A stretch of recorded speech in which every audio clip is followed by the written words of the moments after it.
a comenzar nuestra segunda mesa, que se llama Teorías Intermediales. Eh, bueno, vamos a empezar con nuestra primera ponente, que es Vanina Rodríguez. Es doctora en Filosofía de la UNED, Madrid, magíster en Artes y Espacio Público por la Kunstakademie en Nuremberg, licenciada en Artes Visuales por la Universidad Nacional de San Juan en Argentina. Obtuvo la medalla de oro por el mejor puntaje de la Facultad de Filosofía, Humanidades y Artes de la Universidad Nacional de San Juan y una beca del DAAD a la excelencia académica para realizar estudio de posgrado en Alemania. Actualmente es profesora adjunta de la Universidad Nacional de San Juan, cofundadora y editora de Les Editoriales para Artes Transversales y cofundadora de Poliglosa, revista para Artes y Letras. Vanina divide su tiempo entre Argentina y Alemania, en donde realiza sus proyectos tanto teóricos como creativos. Así que le damos la bienvenida a Vanina. Gracias. Bueno, voy a buscar mi documento. Yo no he armado un PowerPoint, les pido disculpas, pero van a poder ir siguiendo con la lectura mi escrito y creo que eso siempre ayuda. El texto que voy a presentar se llama, tiene un título un poquito más largo que el que sale en el programa de las jornadas, porque se hacía muy largo para ponerlo ahí, pero sí, realmente tenía este título: Intermedialidad y COVID-19. ¿Es posible accionar el freno de emergencia? El arte y la filosofía en el horizonte de los sucesos actuales, la locomotora de la intermedialidad.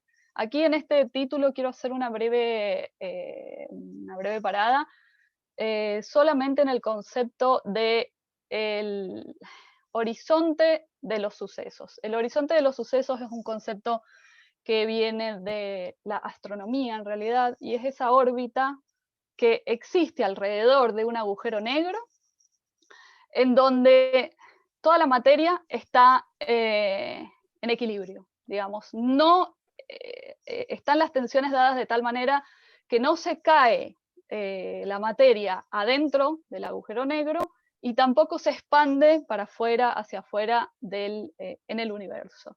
En ese espacio, en esa órbita, en ese horizonte de los sucesos, es donde están dadas las condiciones para la creación de materia, ¿no? De planetas, estrellas, etcétera, etcétera. Entonces, esta noción del horizonte de los sucesos a mí me interesa para pensar algunas cuestiones con relación a este artículo, ¿sí? Bueno, entonces voy a empezar a leer y espero que me alcance el tiempo. Si no, me cortás, Andrea, y listo. Introducción. Toda sociedad genera un modelo de mundo que estructura la misma a la par que justifica las relaciones de poder dadas. Aquello que desafíe dicho orden es construido como lo otro y en consecuencia marginado, silenciado e incluso eliminado. Hacen ya 80 años, en uno de sus últimos textos, Walter Benjamin hablaba del concepto de freno de emergencia. La genealogía hacía hincapié en Marx y su concepto de revolución como locomotora de la historia. Benjamin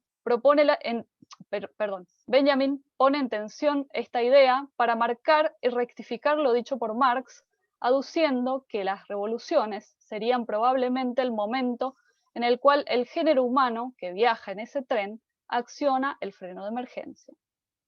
A partir de este complejo concepto es que se vislumbran los haceres humanos en dirección a lo artístico como posibles alarmas que están intentando ponerse en contacto con ciertos estadios imprevistos de la conciencia.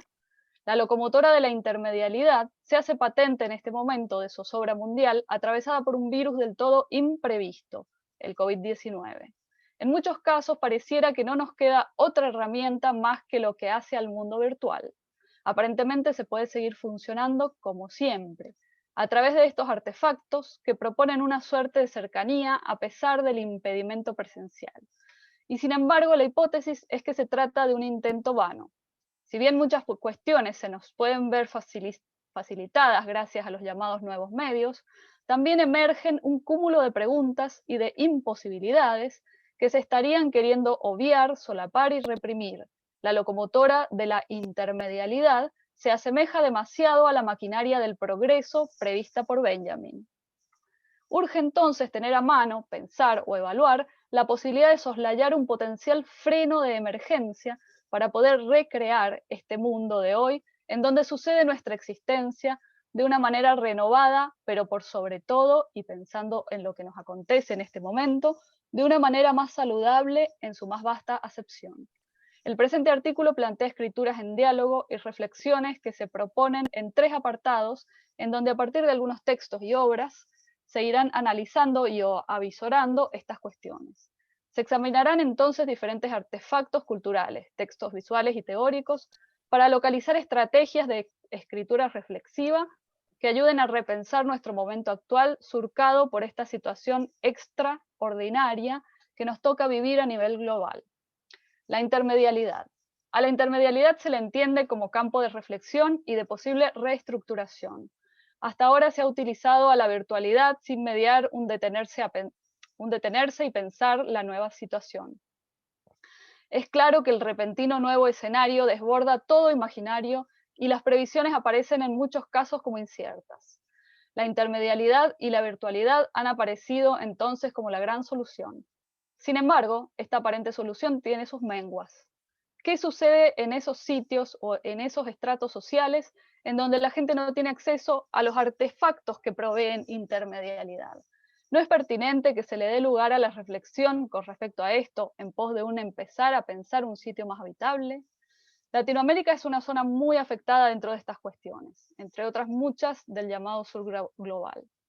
En los estratos medios, bajos y bajos de la población, el acceso a la intermedialidad es prácticamente nulo. Frente a la obsesión de los tiempos actuales por echar mano a toda herramienta que aparente tener un carácter de moderna solución instantánea a problemáticas reconocidamente complejas, se evidencia la necesidad imperiosa de promover pensamientos y reflexiones que nos lleven a cuestionarnos ciertos usos y abusos de dichas herramientas. De esta manera, eso que aparece como práctico, efectivo e incuestionable, muchas veces emerge demostrando facetas cuanto menos problemáticas. ¿Dónde está el vínculo entre las consideraciones o los medios culturales y o artísticos propuestos y la intermedialidad? La pauta sería volver a dar acceso a los medios culturales que aún hoy están resonando para escuchar qué es lo que tienen para decir. Eugenio Trías propuso en varios de sus escritos volver a los ámbitos de las artes para escuchar los signos que han quedado obturados, esos signos que han quedado obturados sin ser escuchados, signos que se convierten en síntomas de una sociedad global que cada día es más vulnerable. Entonces paso al siguiente apartado, el arte como alarma del sistema, de los caprichos de Goya a civilización occidental y cristiana de León Ferrari. En esta primera frase me interesa resaltar la palabra alarma, que es también un concepto que utiliza mucho Eugenio Trías, ¿no? Con referencia al arte. El arte es la alarma, ¿no?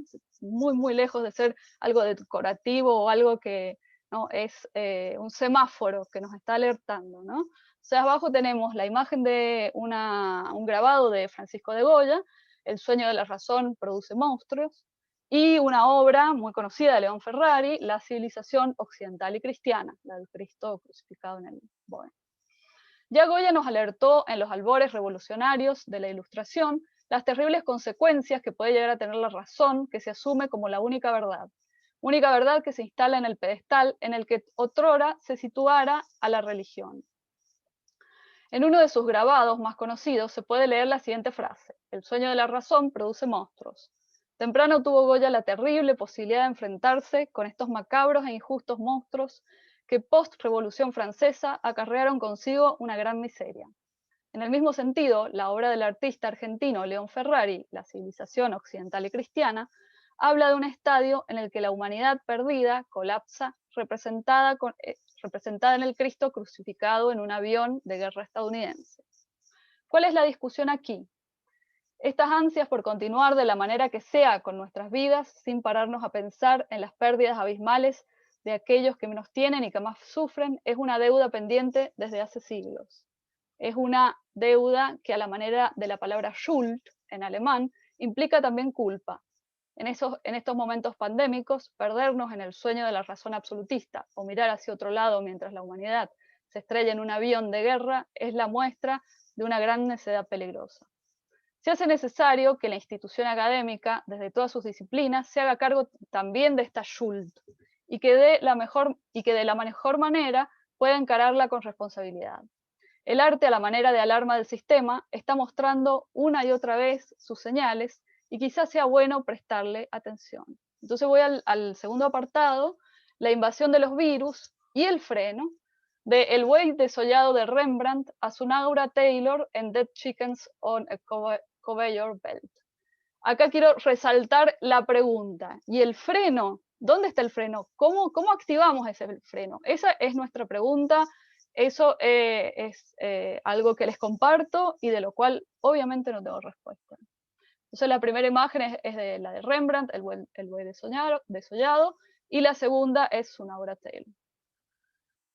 Otra vez la humanidad se encuentra en un enclave pandémico. Muchos de nosotros jamás nos hubiéramos imaginado que íbamos a vivir épocas tan extrañas, épocas en donde el sistema tal y como lo conocíamos iba a resquebrajarse y a colapsar, épocas en donde los niños no iban a poder ir a la escuela y se nos iba a restringir el contacto con otras personas, aún nuestros más allegados.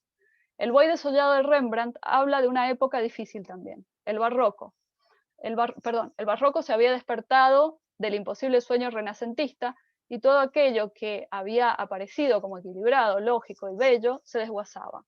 Todo lo que había estado en equilibrio se descentraba y todo lo que había sido luz y claridad se cubría de tinieblas. No parece casual que en este enclave el artista haya elegido esta temática para plasmarla en dos de sus más crudas obras. La exposición de las vísceras, las pinceladas gruesas y violentas, prevén algo que no está como se pretendía. La ingenua confianza renacentista ha desaparecido y la figura del tremendo animal muerto parece ser la advertencia. Un posible freno de emergencia a la manera de Benjamin. La furia antisistema que plantea el artista Sunaura Taylor tiene varias y diversas aristas. En este caso, Dead Chickens on the Conveyor Belt nos exhibe en la cara el maltrato animal. En otras obras se pueden ver animales hacinados o pollos machos que son triturados vivos y en masa en una máquina por no ser rentables. Está clara la alarma. El maltrato es incluso a través de la pintura inaguantable y sin embargo aún no sabemos cómo accionar el freno de emergencia. Conclusiones. La responsabilidad de no escribir o de escribir o de no producir o de producir. Hace un tiempo apareció una de las primeras nuevas cepas de COVID en Dinamarca, esto es ya hace un tiempo. Una cepa que emergió, como predijo Taylor, de granjas en donde los bisones se crían hacinados esperando su final para poder mercantilizarlos. Las consecuencias que esto tiene para los seres humanos y para toda la vida en general es absolutamente negativa. La responsabilidad es nuestra, pero no solo de modo metafórico, es nuestra también de las personas que lejos de habitar y vivir en esas granjas, nos dedicamos a las artes, a las humanidades y al pensamiento. Es nuestra tarea detenernos a revisar, a reflexionar, a pensar. Es nuestra tarea, y la de todas las disciplinas científicas, intentar un lugar más amable y así habitable. Y no solo es nuestra tarea, también es nuestra responsabilidad. Han habido cientos de textos y artículos desde que se instaló la pandemia. Muchos de ellos parecían estar corriendo una carrera con el texto del pensador de al lado, a ver quién decía la frase más brillante. La pregunta sería, ¿ha ayudado todo esto a aclarar en algo o pensar realmente las posibilidades a seguir? ¿Es tarea del pensamiento y de las humanidades trabajar en pos de un mejor estado de las cosas? La responsabilidad es grande y en estos momentos se piensa que tal vez sea mejor analizar con cuidado y mirar qué hemos hecho de nuestro entorno y de nuestro mundo antes que arremeter con análisis apurados que pueden llegar a ser no solamente impropios, sino dañinos en momentos tan álgidos. Es en este sentido, que la cuestión de producir o escribir se la debe analizar y sopesar con atención. Volviendo al tema de la intermedialidad, utilizar a la misma como una herramienta para pensar todas estas cuestiones e intentar una propuesta de sitio más habitable es una buena razón para que nos aboquemos a trabajar en estas circunstancias en comunidad y con relación a todo esto. Utilizarla para seguir con nuestras vidas como si aquí nada hubiera pasado, se cree, nos conducirá a más injusticias e infortunios. Bueno, y luego está la bibliografía, me he apurado a leer, pido disculpas por los tropezones, pero es por el tiempo. Sí, muchas gracias, Vani. Muy bien. Bueno, ahora vamos a pasar a nuestro segundo ponente. Tengo que poner también palmitas. Bueno, nuestro segundo ponente es Mariano Vilar, es doctor en literatura por la Universidad de Buenos Aires, se especializa en el humanismo renacentista de los siglos XV y XVI y es docente de literatura europea del Renacimiento en la carrera de letras. A su vez, es uno de los fundadores y editores de la revista de teoría literaria Luthor, creo que se pronuncia así, y dirige distintos proyectos vinculados con la teoría literaria. Es coautor del libro Multiversos, una introducción crítica a la teoría de los mundos ficcionales. Es docente de teoría y crítica literaria 1 y 2 en el postítulo en Letras de la Universidad Nacional de La Matanza y actualmente es secretario académico del Departamento de Letras de la Universidad de Buenos Aires. Bueno, Mariano, bienvenido. Muchas gracias, Andrea. Bueno, muchas gracias a todos y todas también por la invitación. Voy a presentar un PowerPoint, no sé si tengo permiso, le doy share screen directamente. Sí, ok. Denme un segundito. Bien, vamos a presentar. ¿Ahí lo están viendo? Sí, muchas gracias. Bien, lo mismo como dijeron también mis antecesoras, o sea, si me paso de tiempo me avisan, no es imprescindible llegar hasta la última diapositiva. ¿De qué voy a hablar, entonces? Bien, como decía recién Andrea, junto con Yael Tejero, aquí presente, somos editores de la revista de teoría literaria Luthor, y el proyecto en el que estamos trabajando en los últimos 2 años es alrededor de la arqueología de medios y la teoría literaria. Mi idea hoy entonces es presentar brevemente de qué se trata esto de arqueología de medios, que es una denominación también a veces compleja, como suele pasar con las denominaciones, las etiquetas en el ámbito de la teoría, y presentar algunos de los ejes de esta cuestión, que por supuesto excede por mucho lo que voy a decir acá. ¿Bien? En principio brevemente de la revista, ¿no? La revista se llama Luthor, como Lex Luthor, el villano de Superman. Pueden encontrar en la revista luthor.com.ar. Esta es simplemente una imagen de la portada actual. Es una revista que tiene ya 10 años de su primer número, de 2010, en realidad casi 11 años va a cumplir, y que está totalmente disponible online, por supuesto de forma gratuita, así que la pueden consultar. Y los editores actuales, también digo, porque todo esto de lo que voy a hablar no es una investigación personal, es digamos, los resultados preliminares o las primeras cuestiones que venimos trabajando en el grupo de los editores y editoras de la revista, cuya lista acá figura y que también pueden encontrar, y también con personas que a veces se han sumado a reuniones particulares o un seminario que dictamos durante el verano en la Facultad de Filosofía y Letras de la UBA sobre este tema.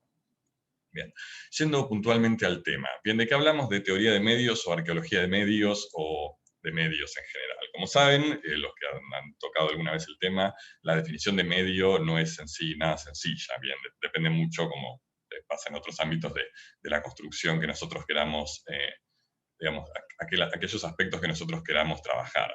Por mencionar algunas de las definiciones de medios que suelen más o menos circular, muchas de las cuales son bastante espontáneas, intuitivas, bien, desde cualquier tecnología, un medio para referirse tanto a un martillo, una rueda, como un televisor, los medios pensados en el sentido más habitual, quizás en el ámbito académico, cuando uno dice medio, piensa en los medios masivos de comunicación, ¿sí? Medios particulares, yo hablo de un medio, puedo hablar de Clarín, La Nación, TN, o lo que digo, por mencionar medios argentinos. Puedo pensar medio específicamente como una lista de objetos técnicos delimitados por su capacidad comunicativa, como la radio, la televisión, el cine, etc. Y algunas definiciones que ya tienen un cariz un poco más específico y teórico, como por ejemplo la idea del medio como extensión del cuerpo humano, una de las definiciones más famosas de Marshall McLuhan, uno de los autores más importantes para pensar un poco este área de estudios del que voy a referirme. También otras concepciones que aparecen muchas veces mezcladas o relacionadas, que es la distinción entre medio y extremo. El medio es lo que está entre dos cosas, ¿no? Entre los extremos está el medio, la definición aristotélica de la virtud era básicamente esto, o la distinción entre medio y fin, otra distinción tremendamente importante para la ética. ¿Sí? Y podemos seguir citando más. No vamos a intentar definir medios, no voy a hacer, bueno, la definición de medio es esta.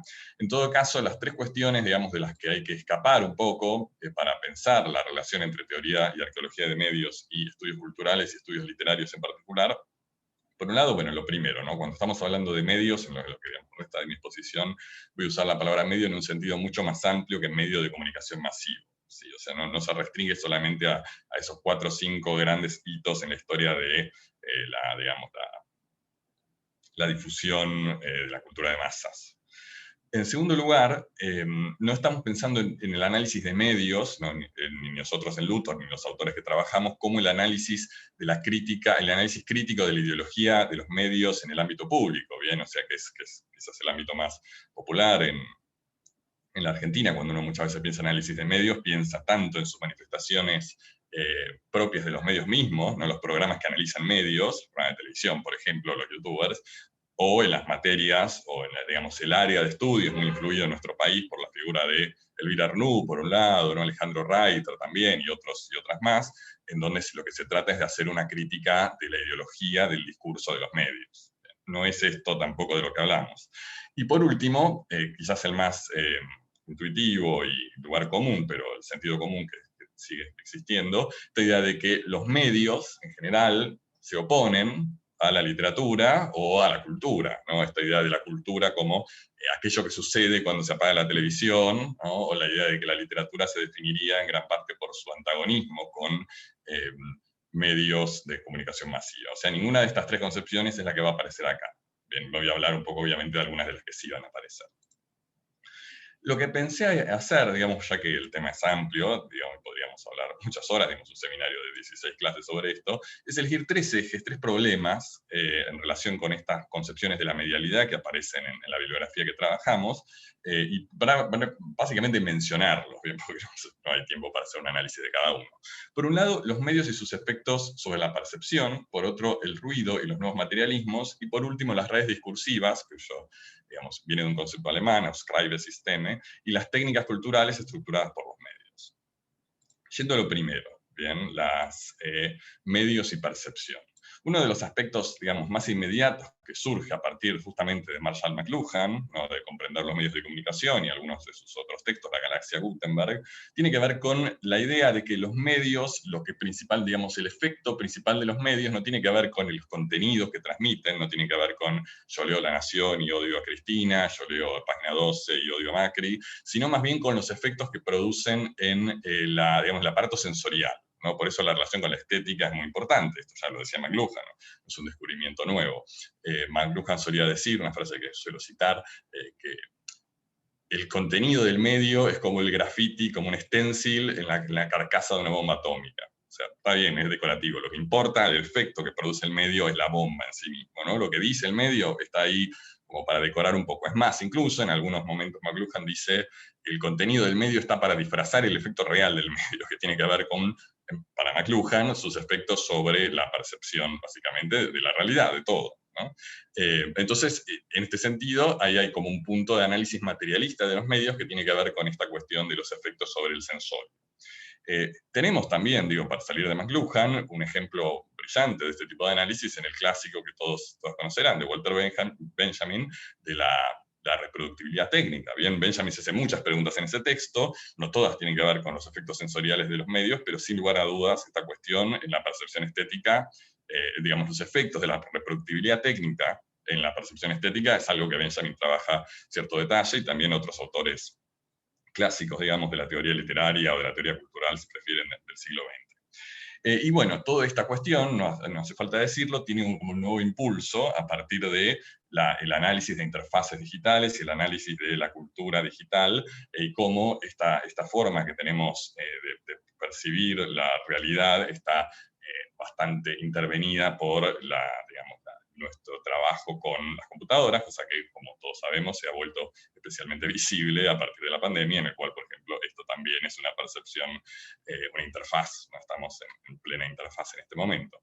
Dato de color, haciendo esta presentación descubro que el PowerPoint genera como diseños automáticos, yo no elegí estos colores, simplemente cliqueo y los PowerPoint los genera solo, de hecho, más aún, estos iconos yo tampoco los elegí, yo veo que de repente tengo una opción en qué lindos iconos, y ya de alguna forma la interfaz de mi presentación quedó más o menos prefijada por las opciones preexistentes de una plataforma. Bien, bueno, entonces, como decía, por un lado, medios y percepción.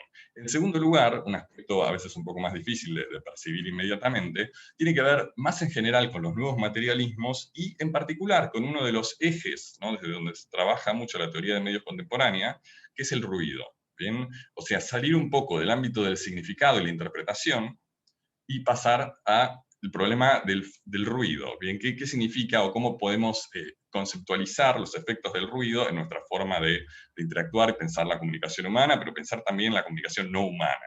¿Bien? En principio, siendo muy general, cuando hablamos de nuevos materialismos, estamos mencionando como un amplio rango de concepciones. En principio, la idea de nuevo materialismo se opondría al materialismo dialéctico, que sería como el materialismo tradicional, entre comillas, o sea, el materialismo basado en la base económica, que ya digamos, es históricamente asociada con el marxismo, para pensar en materialismos que tienen que ver sobre todo con el énfasis en la agentividad o el carácter de los objetos y las cosas como productores de significado. ¿Sí? O sea, salir un poco del antropocentrismo. Ustedes, digamos, si bien esto no se puede contar como si fuera un cuentito, pero si uno lo quisiera contar como un cuentito y uno pensaría en un antropocentrismo del siglo XVIII-XIX que luego es desplazado por el estructuralismo y el giro lingüístico hacia el ámbito del significante, etcétera, etcétera, bueno, estas teorías de medios están queriendo contar el próximo capítulo del cuentito en el cual salimos de estos ámbitos simbólicos y pensamos en los ámbitos materiales, los soportes técnicos de la información. Y ahí es donde aparece el ruido como un componente esencial de la pregunta de, ¿no?, ¿qué significa significar a partir de los medios? Bueno, en gran parte tiene que ver con la relación que se establece con el ruido. Y ahí es donde los objetos justamente, ¿no?, producen, o sea, aparecen como capaces de generar nuevas percepciones de la comunicación a partir de su capacidad para producir y filtrar ruido. De ahí también hay toda una tendencia, ¿no?, que sobre todo viene de autores alemanes, en donde digamos, parte de este impulso teórico de la nueva teoría de medios, de la teología de medios, es salir de la hermenéutica, salir de la interpretación, y salir del signo, del significado, y pasar a la señal y el ruido, ¿no?, pensar a partir de estas cuestiones.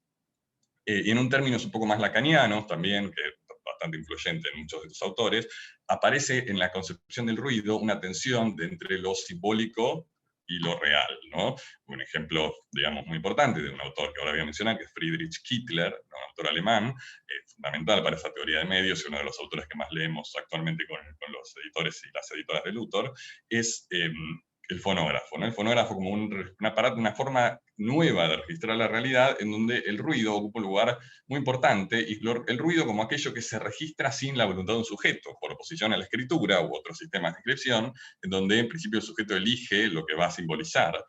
Incluso si es una elección inconsciente, no importa, esa elección está mediada por una subjetividad. Bueno, ¿qué pasa cuando uno pone a grabar un micrófono y ese micrófono no graba? Digo, este micrófono que está grabando el ruido de mi aire acondicionado puesto en modo de calor, todo esto que está produciéndose en esta instancia aparece como como una nueva conceptualización de lo real a partir de lo que está por fuera de los órdenes simbólicos, digamos, culturales establecidos. Y por último, y en realidad enganchando con esto que acabo de decir, el tercer concepto del que quería referirme es esta relación, ¿no?, entre las redes discursivas y técnicas culturales estructuradas por los medios. ¿A qué me refiero con esto? En primer lugar, al concepto al que hice alusión recién, Ausschreibesystem, que es el título del libro de Friedrich Kittler, ¿no?, que se llama Ausschreibesystem 1800-1900, considerado como para muchos su obra más importante, y en donde aparece esta intento de pensar conceptos que en gran parte vienen de Foucault y Derrida, porque Friedrich Kittler es un postestructuralista alemán, digamos, no es el único, pero no es lo más común, como sabemos, en donde su objetivo central es pensar en vez de pensar estas epistemes Foucaultianas, en estas órdenes del discurso, o formaciones discursivas, o toda esta terminología asociada con la obra de Michel Foucault, pensar ese problema, o sea, pensar en la construcción de un sentido cultural, de un orden cultural, ¿no?, a partir de los sistemas de anotación, los sistemas de escritura, y las prácticas en los que esos sistemas generan sentido. Bien, ahí está dicho, ¿no? Podemos caracterizar un sistema de anotación o red discursiva, o sea, el concepto es Ausschreibesystem. Pasa que la traducción en inglés es Discursive Networks, ¿bien? Entonces en español a veces aparece de una manera u otra. podemos caracterizarla como una red de tecnologías e instituciones. Esto es importante, no son solo tecnologías. Bien, si bien hay una nueva consideración sobre la agentividad de los medios, no se piensa que los medios obran mágicamente por sí solos, como digo, tecnologías e instituciones que permiten a una cultura determinada seleccionar, almacenar y producir información considerada relevante. Bien, esto es lo que sería una red discursiva. Ahora queda un poco más claro, a partir de una explicación que hace uno de los mejores comentadores de Kittler y su traductor, que es Geoffrey Winthrop Young, y dice, ¿no? Él hace también como este cuentito. Paso 1, reconocemos que somos hablados por el lenguaje, o sea, dejamos de considerar que el sujeto es un ser absolutamente libre, absolutamente autónomo, absolutamente autoconsciente. Paso 2, entendemos que el lenguaje no es una entidad nebulosa, sino que aparece en la forma de prácticas discursivas históricamente situadas. 3, finalmente percibimos que estas prácticas dependen de los medios. En pocas palabras, el estructuralismo engendró el análisis del discurso y el análisis del discurso engendró la teoría de medios. ¿Bien? Ya veo que estoy con poco tiempo, así que no se preocupen, voy a ir cerrando. Voy a dejar esto entonces de lado de Seeger, que es otro autor que trabaja esta cuestión, y quería referirme, para cerrar, simplemente al problema más específicamente dentro del ámbito literario, ¿no? ¿Qué significa pensar la literatura en, con y desde los medios? En principio, marcamos estas preguntas, ¿bien? Que ya son el cierre. Por un lado, una primera pregunta, quizás la más inmediata, es cómo se representan los medios en la literatura. O sea, yo quiero trabajar la relación entre medialidad y literatura, bueno, elijo literatura en donde los medios técnicos, sean medios de comunicación masivo u otro tipo de medios, aparezcan en un lugar más o menos visible, y ahí me planteo esta relación. En segundo lugar, pasando ya a un nivel quizás un poco más avanzado teóricamente, que es ya no pensar la representación, sino pensar en cómo los soportes mediáticos inciden en la... Perdón, se me fue la presentación, denme un segundito, ya vuelvo, ahí. Los soportes mediáticos inciden en la técnica literaria, o sea, cómo se escribe, cómo se produce literatura a partir de, cómo se lee también literatura, a partir de la existencia de una ecología de medios, un ecosistema de medios, un concepto que se utiliza mucho, que va variando, o sea, el ecosistema de medios de la literatura se modificó sustancialmente, como sabemos, a partir de la radio, el cine, hoy por hoy la cultura digital, etc. ¿Bien? En tercer lugar, ya no tiene que ver con la representación, sino la imaginación y la producción simbólica de sistemas de medios. Sin lugar a dudas, la ciencia ficción, digo, series como Black Mirror, pensando ya en audiovisual, pero bueno, en literatura especulativa de ciencia ficción hay muchísima, en donde aparece esta cuestión, digo, pensando, no sé, en la obra de Gibson, por ejemplo, pero podríamos, o Stephenson, o muchos otros que podríamos mencionar, cómo se imaginan, digamos, la creación, la imaginación de sistemas mediáticos diferentes. Y ¿qué relación existe entre la situación y la evaluación de la institución literaria de los medios? También tiene que ver con esta cuestión del ecosistema mediático, y acá es donde también aparece no solo la literatura como creación, sino la teoría literaria misma. Bien, hay mucho, no hondo en esto, no tengo tiempo, pero hay mucho sobre cómo la literatura, la concepción de la literatura, la teoría literaria misma del siglo XX, la teoría literaria que aprendemos en las universidades, puede ser pensada también en relación con cuestiones que tienen que ver con las técnicas y los soportes mediáticos. Y por último, ¿de qué manera la literatura opera como un sistema mismo de registro, almacenamiento y transmisión de datos? O sea, ¿en qué medida la literatura forma parte de este ecosistema de medios como por sus propias prácticas estructurantes del significado y del ruido y del no significado? ¿Bien? Así que bueno, esto era un poco lo que quería comentar por ahora. Creo que llegué justo con el tiempo, que se me pasó un minuto. Muchas gracias. Muy bien. No, perfecto, perfecto en el tiempo. Muchísimas gracias. Bueno, ahora entonces abrimos la ronda de preguntas, comentarios. También quería invitarles a todos, si quieren compartir redes sociales, páginas web, links, información, lo que sea, pueden hacer en el chat o lo pueden decir para todos, ¿no? Y también en nuestra página de Facebook, si quieren hacer preguntas, estamos abiertos. ¿Alguna pregunta? Sí, sí, Yamile. Bueno, congratulaciones, parabéns, belísimas ponencias. Yo tenía una pregunta, Vanina, sobre el concepto, digo, en términos de interpretación hermenéutica, que la palabra desarrollo tiene en la actualidad. Porque muchos autores, por ejemplo, puedo citar en Brasil G.C. de Souza, Marilena Chaui, Marcondes, ellos tocan ese punto que es necesario al repensar toda esa temática contemporánea, reinterpretar lo que es de facto desarrollo. ¿Hay una conexión con este concepto con tu texto? ¿También una propuesta en ese sentido? No conozco a qué te referís con el tema de desarrollo en tanto Desarrollo, concepto. development, en portugués es desenvolvimiento. Sí, sí, entiendo lo que es la palabra desarrollo, pero no el concepto en tanto un concepto que trabaja en ciertos autores, ¿no? Es que hay necesidad de salir de una perspectiva de mercado y pasar a ser una perspectiva esencialmente filosófico-humanista. Y ellos no utilizan la palabra emergencia, pero hay una énfasis muy clara sobre eso, como algo que es premente, algo que grita en el momento. Sí, yo a ver, no creo que esté intentando hablar de una cuestión de desarrollo en sentido de progreso, ¿no? Porque justamente es medio que esa es la cuestión o el punto crítico, ¿no? El progreso como algo que va evolucionando, ¿no? En ese sentido, ahí está la cuestión y lo que eventualmente se quisiera evitar, porque está visto que este no es un camino que no nos ha dado buenos resultados. El tema sería un poco ver de qué manera este gran espectro de obras que tenemos, de obras artísticas en este caso, ¿no? Estoy hablando de las artes visuales específicamente, están rodeando un centro, ahí está, digamos, la metáfora con el agujero negro y el horizonte ¿no?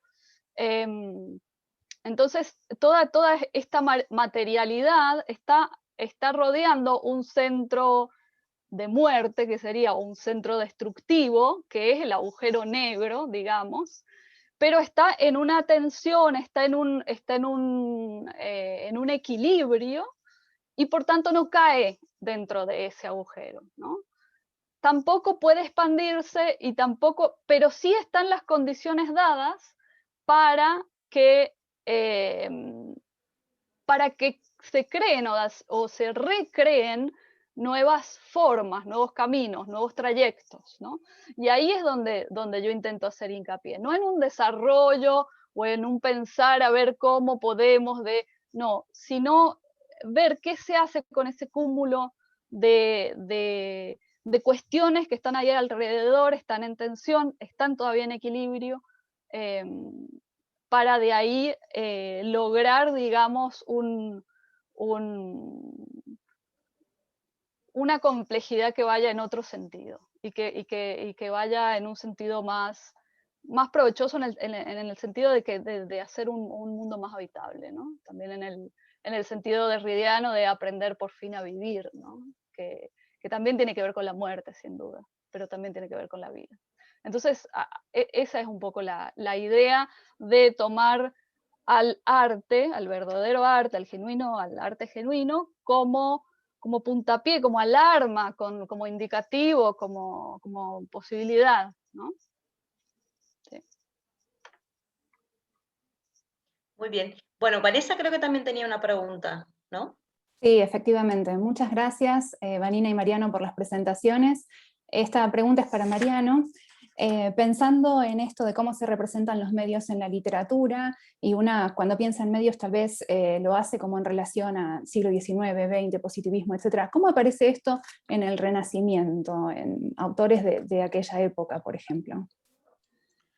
Bueno, en realidad, o sea, la respuesta más inmediata que se me ocurre y que efectivamente está estudiada, incluso por el mismo McLuhan, es la imprenta, ¿no? O sea, si pensamos, digamos, suele decirse que la revolución técnica de la imprenta generó efectivamente un mundo de las letras totalmente diferente.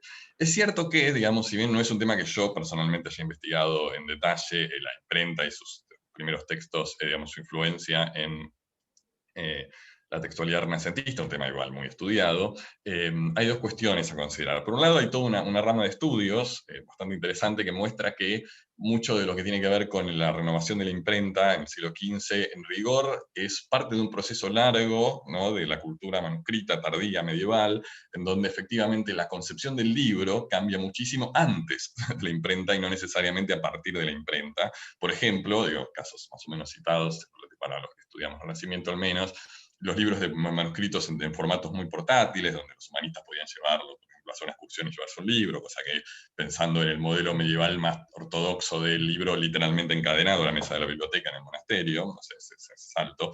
Por otro lado, un tema que a mí también me interesa bastante, que es el formato mismo del libro, no solo en el sentido de si es un códice, un rollo, no, ya estamos hablando de códices, sino la inclusión de índices, la inclusión de ordenamientos internos a los libros que permitan otro tipo de lectura, y cómo justamente el cambio entre, digamos, la tradición del comentario medieval a la tradición humanista del siglo XV implica en muchos sentidos una nueva disposición física de la página.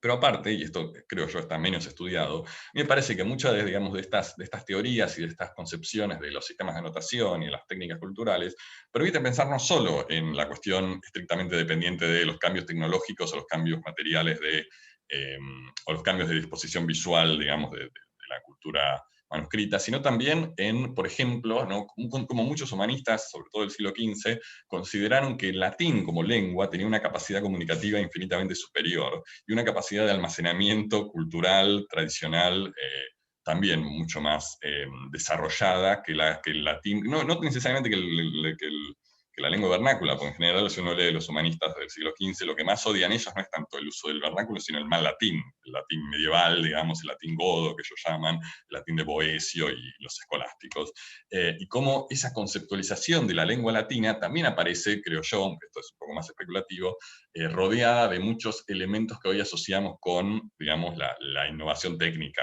de la información.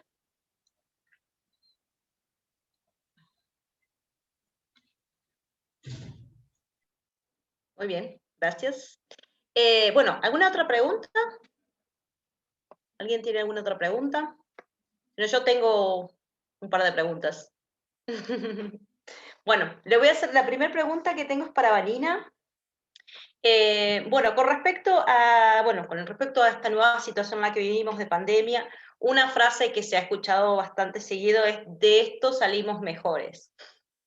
O sea que, bueno, tengo obviamente mis dudas.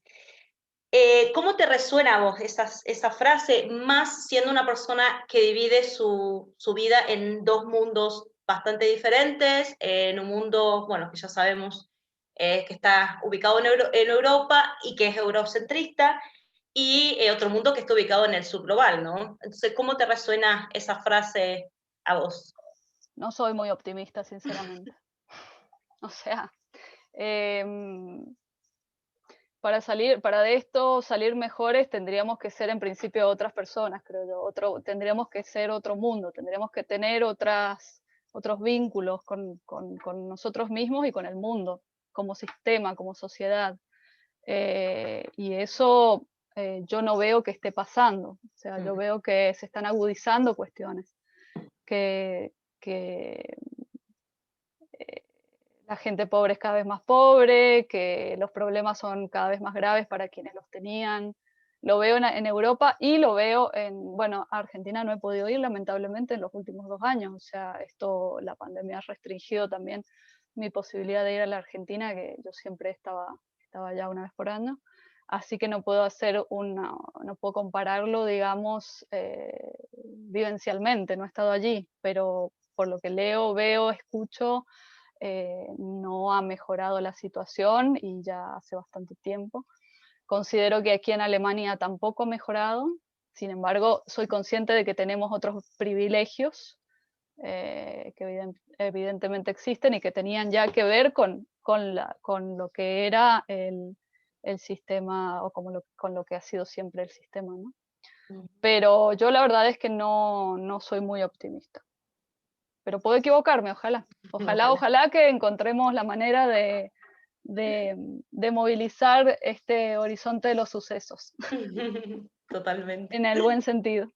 Sí. Bueno, y mi última pregunta es para Mariano. Con respecto a esta cuestión la relación entre literatura y medios, Bueno, tengo una pregunta que tiene que ver con respecto con el concepto de literatura de consumo, que en general se tiende a considerar como una literatura mala, ¿no? Y no necesariamente tiene que ser así al estar ligada con los medios, ¿no?